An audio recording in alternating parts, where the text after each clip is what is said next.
This is our second statement of piecemeal distribution of cash. First column particulars, next second column cash rupees, creditors rupees, Sunil's loan rupees, and last is the partners capitals, Sunil rupees, Anil rupees and Neil rupees. Column करत असताना कसे करायचे असतात बघा. First column particulars always fix आहे आपला, तोच असतो. सेकंड कॉलम कॅश आपला असतो. त्याच्यानंतरचे जे कॉलम्स असतात ते प्रेफरन्सनुसार प्रायोरिटीनुसार प्रिपेअर केलेले असतात. आता या प्रॉब्लेममध्ये आपल्याकडे काय आहे, only one external liability that is creditors. त्याच्यामुळे आपण क्रेडिटर्सचा कॉलम फर्स्ट केला. Then Sunil's loan internal liability, पार्टनर्सचं लोन ही इंटरनल लायबिलिटी आहे आपल्या पार्टनरशिप फर्मची, त्याच्यामुळे Sunil's loan after creditor column, creditors column नंतर सुनील्स लोन कॉलम झाला. त्याच्यानंतर आपल्याकडे कुठचीच लायबिलिटी नाही आहे, त्याच्यामुळे आपण काय करणार बघा, एक्सटर्नल लायबिलिटी क्लिअर झाली, इंटरनल लायबिलिटी क्लिअर झाली. त्यानंतर आपण काय करणार, पार्टनर्स कॅपिटल्सचे कॉलम प्रिपेअर करणार, त्यांना पेमेंट देणार. म्हणून आपले नेक्स्ट 3 कॉलम्स कुणाचे आहेत, पार्टनर्स कॅपिटल. आणि पार्टनर्स कॅपिटल सुद्धा पे करत असताना आपण कसं पे करतो, first ultimate excess capital clear करतो, त्याच्यानंतर एक्सेस कॅपिटल क्लिअर करतो, आणि नंतर जर आपल्याकडे कॅश अवेलेबल असेल तर आपण काय करतो, ऑल पार्टनरना त्यांच्या प्रॉफिट शेअरिंग रेशोमध्ये काय करतो, डिस्ट्रीब्यूट करून देतो. ठीक आहे, तर प्रॉब्लेम आपण स्टार्ट करूया बघा. We start from balances as per balance sheet. Balances as per balance sheet. Cash balance 9,600, creditors 24,000, Sunil's loan 21,200. आणि हा जो कॅपिटल बॅलन्स तुम्हाला दिसतोय हा capital balance as per balance sheet नाहीये. हा कोणता कॅपिटल बॅलन्स आहे, ॲडजस्टेड कॅपिटल्स. आणि इथे नेहमी लक्षात ठेवायचं, ज्यावेळी जनरल रिझर्व्ह दिलेला असतो, P&L अकाउंट क्रेडिट बॅलन्स दिलेला असतो, तेव्हा तो आपण कॅपिटल बॅलन्स जसं बॅलन्स शीटमध्ये आहे त्याच्यामध्ये ऍड करणार. PSR मध्ये आपण ऍड करून घेतो हे आयटम. बॅलन्स शीट असेट साईडला P&L अकाउंट डेबिट बॅलन्स दिलेला असेल म्हणजे लॉस, किंवा एखादा मिसलेनियस एक्सपेन्सेस अँड लॉसेसचे आयटम असेल तर ते आयटम काय करायचे, बॅलन्स शीटच्या कॅपिटलमधून PSR मध्ये लेस करायचे.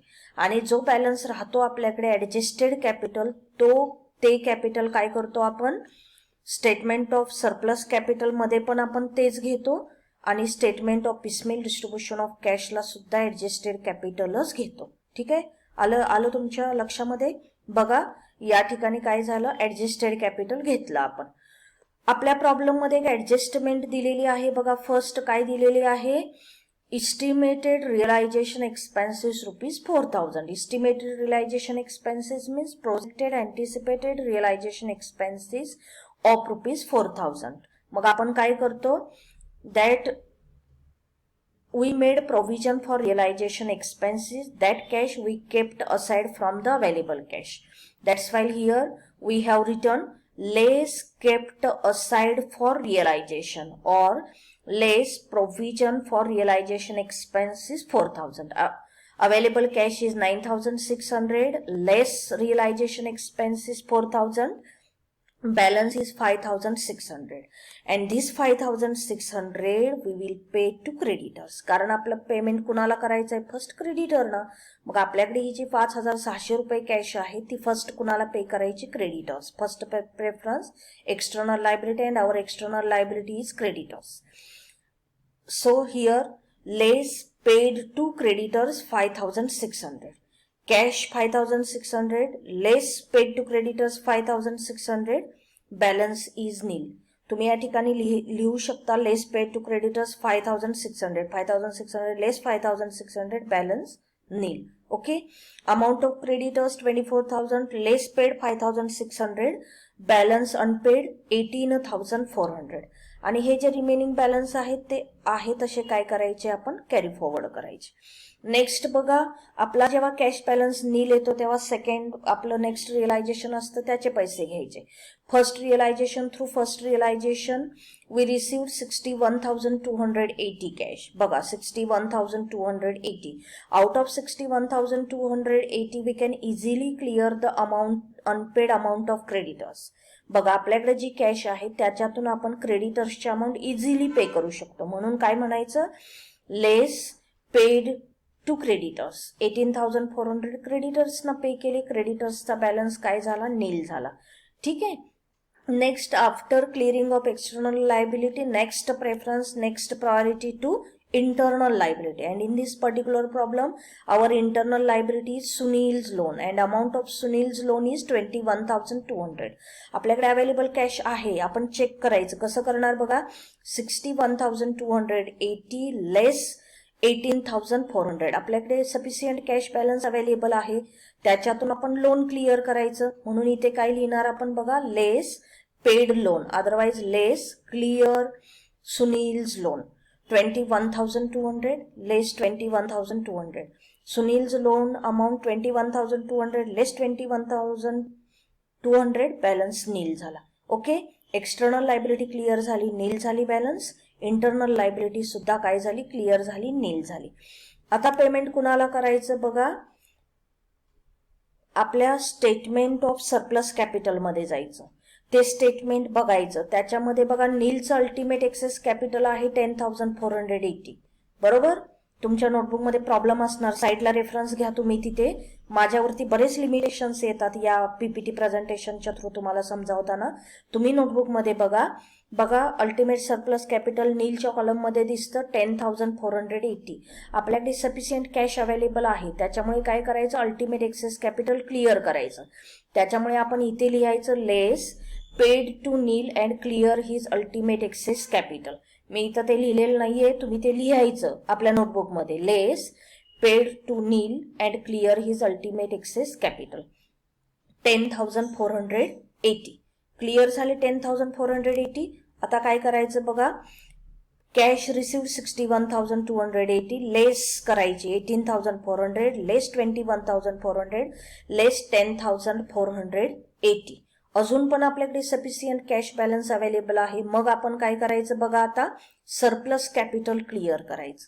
काय करायचं, सरप्लस कॅपिटल क्लिअर करायचं. आणि मग इथे आपण लिहिलं less paid Sunil and Neel and clear their excess capital. Less paid Sunil and Neel and clear their excess capital. बघा स्टेटमेंट ऑफ सरप्लस कॅपिटलचा रेफरन्स घ्या. सुनीलचं त्या ठिकाणी सरप्लस कॅपिटल किती आहे, 4,800. सुनील सरप्लस कॅपिटल किती आहे, 4,800. ते पे करून केले आपण. नीलच्या बाबतीमध्ये काय आहे बघा, त्याचं सरप्लस कॅपिटल जी काय अमाऊंट आहे त्याच्यातून काय करायचं, अल्टिमेट सरप्लस कॅपिटल लेस करायचं. काय करायचं, त्याच्याकडे जे सरप्लस कॅपिटल आहे त्याच्यातून त्याचं अल्टिमेट सरप्लस लेस करायचं. आणि जो बॅलन्स राहतो तो किती राहतो, 1,920. हे 1,920 काय करायचे, नीलला पे करायचे. त्याचे टोटल जी काय अमाऊंट त्या ठिकाणी दिसते ती नाही पे करायची. काय करायचं, सरप्लस कॅपिटल अमाऊंट लेस अल्टिमेट सरप्लस, बॅलन्स जी आहे 1,920 ती काय करायची, नीलची पे करायची. मग बघा 4,800 प्लस 1,920 6,720 काय झाले, या दोघांचे पे झाले. सरप्लस कॅपिटल क्लिअर झालं. काय काय क्लिअर झालं बघा, external liability total clear, balance nil. Internal liability total clear, balance नील.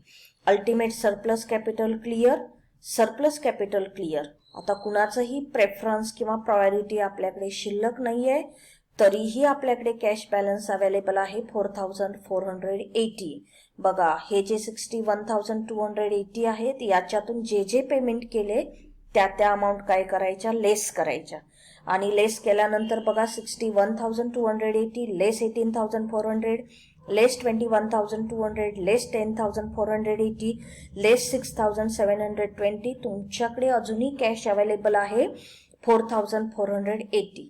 बघा मी काय थेरीमध्ये तुम्हाला सांगितलेले आहे, after clearing of all external liabilities, after clearing of all internal liabilities, after clearing of ultimate excess capital and excess capital of partners, if cash is available that cash is distributed among all partners in their profit sharing ratio. म्हणून काय करायचे, 4480 3 पार्टनरना त्यांच्या profit sharing रेशोमध्ये 5:3:2 मध्ये distribute करून द्यायचे. बघा इथं काय लिहिलेलं आहे, less paid to all partners in 5:3:2. 4480 5:3:2 मध्ये डिस्ट्रीब्यूट करायचे. Sunil 2240, Anil 1344 and Neil 896. यांचं बघा आता कॅपिटल बॅलन्स किती राहतो, काय करायचं, 29,840 लेस 10,480 लेस 1,920 लेस 896, balance 16,544. 26,160 less 1,344 24,816. 48,400 less 4,800 less 2,240 41,360. And Sunil's loan nil, sundry creditor nil, cash balance nil. 61,280 less these all amounts, cash balance nil. ठीक आहे. आता या ठिकाणी तुम्हाला एक गोष्ट समजेल बघा, after clearing of ultimate excess capital and excess capital of partner, हा जो कॅपिटल बॅलन्स आहे हा ऑलवेज PSR मध्ये असतो. करून बघा तुम्ही 5:3:2 येत होतं. ठीक आहे. तर या पद्धतीनं काय करायचं ते क्लिअर करायचं. This is our second realisation. First रिअलायझेशनचे पैसे संपले, आता सेकंड रिअलायझेशनचे पैसे घ्यायचे.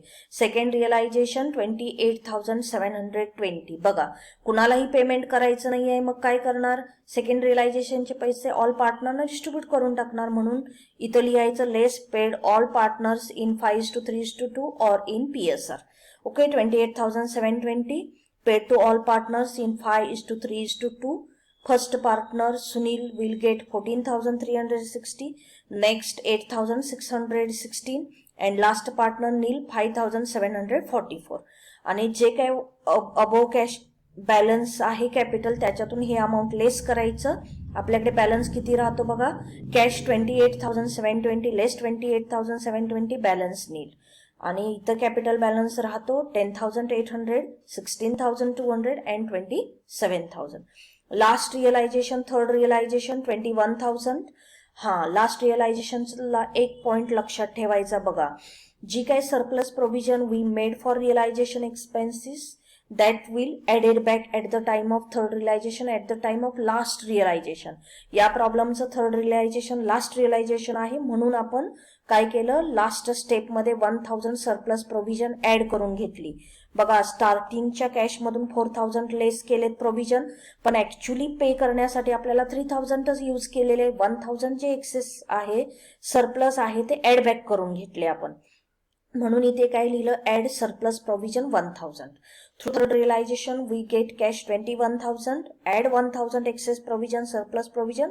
Total cash available with us is 22,000 and this 22,000 we will distribute among all partners in their profit sharing ratio, that is 5:3:2. That's why here a return less paid all in PSR, or तुम्ही ते डिटेलमध्ये लिहू शकता, less paid to all partner in their profit sharing ratio, that is 5:3:2. 22,000 less झाले. बघा first पार्टनरला मिळाले 11,000, second partner 6,600 and last partner 4,400. बघा unpaid capital balance 10,800 less 4,400 6,400. 16,200 less 6,600 unpaid balance 9,600. 27,000 less 11,000 unpaid balance 16,000. and this is the loss on realization. Loss किंवा profit कसा find out करायचा बघा. आता सुनीलच्या बाबतीत बघूया, त्याला 27,000 पार्टनरशिप फर्मनी पे करायला हवेत, त्याला 11,000 पे केले. आता रिअलायझेशन नाहीच आहे, म्हणजे त्याचा अनपेड कॅपिटल बॅलन्स आहे 16,000 and this is his loss. त्याच्या दृष्टीनं तो लॉसच आहे. तसाच next partner 9,600, next partner 6,400. This is the loss on realisation. आणि या पद्धतीनं statement of piecemeal distribution of cash prepare केलं जातं. स्टडी करा, काही डाऊट असतील तर आपण काय करूया, सॉल्व करूया. प्रोसिजर विसरायची नाही, थेरीचा परफेक्ट अभ्यास करायचा. थेरी तुम्ही परफेक्ट केलात की तुमचं प्रॅक्टिकल ॲटोमॅटिक परफेक्ट होतं. आणि भरपूर एक्झाम्पल सॉल्व करायचे, 30-40 प्रॉब्लेम मॉड्यूलचे सॉल्व करायचे. आपल्याला पूर्ण टॉपिक काय होतं आपल्या ब्रेनमध्ये परफेक्ट फॉर एव्हर राहतो. ठीक आहे, ओके, थँक्यू.